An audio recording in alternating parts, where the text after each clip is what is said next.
Hello po sa inyong lahat mga ka-crypto. Ako po si Pinoy Crypto Trader at sa video na ito ay atin pong pag-uusapan ang aking technical analysis dito po kay Baby Dogecoin ngayon pong December 8 taong 2024. Pero quick update lamang po tayo rito kaya diretso na po tayo sa pagte-technical analysis sa kanyang daily chart time frame na ito. At ayan, nakikita po natin dito sa daily chart time frame ni Baby Dogecoin na siya po ay bumuo kahapon ng isang napakalaking bullish candlestick. At nagawa po niyang basagin ang dalawang major resistance line natin dito. Kaso ngayon po ay nauntog siya dito sa major resistance line natin dito sa 44.16. Yan, at medyo napuurong po siya. Kaya marami pong mga nabasag rito. Yan, kaya update po natin ito. Nabasag ang major resistance line natin na ito at nagsisilbi na po itong isang major support. Ayan, ang color coding po natin dito is lahat po ng mga kulay red. Ayan, ay mga nagsisilbing support po yan kung saan ay ito po yung pumipigil sa pagbagsak sa presyo ni Baby Doge. Yung mga resistance naman po natin dito sa taas ay ito naman po yung mga kulay green na siyang hadlang sa pag-angat ng presyo ni Baby Doge. Kaya yung kasalukuyang hadlang or roadblock sa pag-angat ni Baby Doge ay ito. Ayan, ang 44.16. Ngayon, para siya ay magpatuloy sa kanyang pag-angat sa presyo ay kailangan po niyang basagin or lampasan ito. Ayan, kailangan po niyang basagin ang major resistance line na ito. Ayan, at kung nangyari po yan ay aakyatin niya yung sunod na target natin dito or sunod na major resistance dito sa presyong 56.96. Ayan.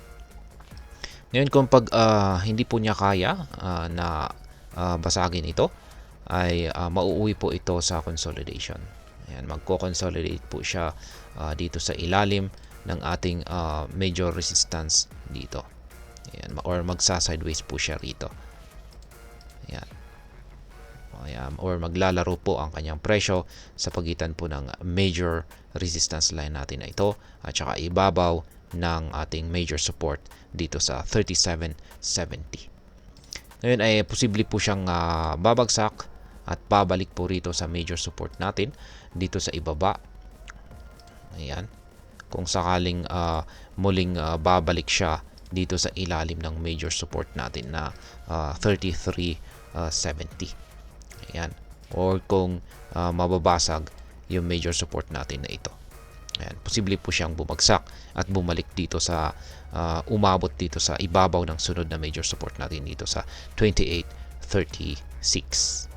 Ayan, yan po si Baby Doge. Magkaiba po itong si Baby Doge at saka si Dogecoin.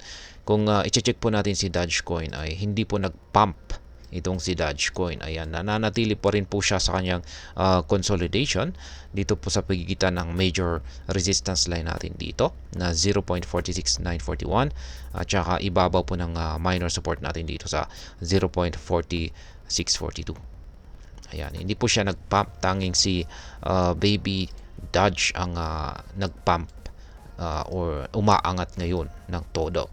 At ang dahilan po kasi dyan ay hina-hype na naman ni Ginoong Elon Musk itong si Dogecoin.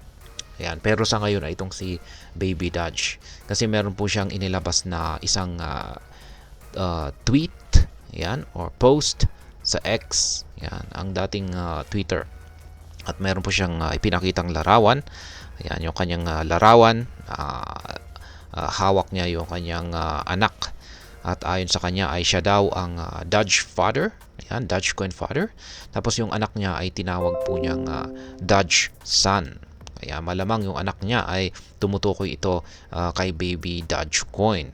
Kaya yan po ang dahilan kung bakit siguro umangat ang presyo ni Dogecoin kahapon.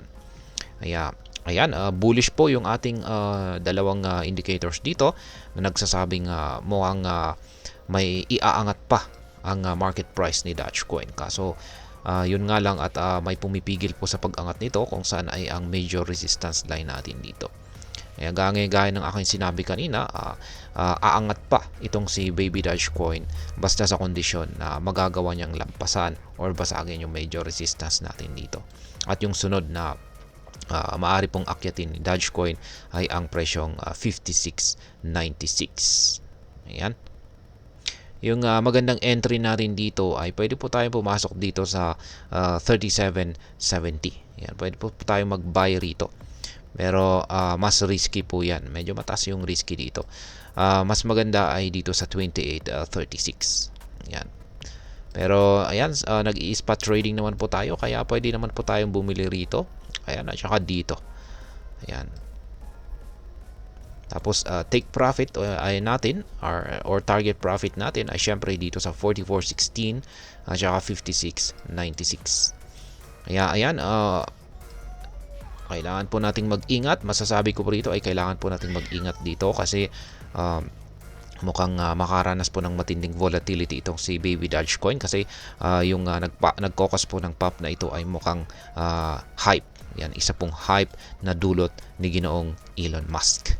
Kaya ayan, sa mga bago lamang po rito ay check na lamang po ninyo ang description ng video na ito para malaman kung anong platform at mga indicators ang ginagamit ko dito. At hanggang dito na lamang po tayo sa video na ito mga ka-crypto. Marami pong salamat sa panonood. Ingat po tayo lagi at God bless po sa ating lahat.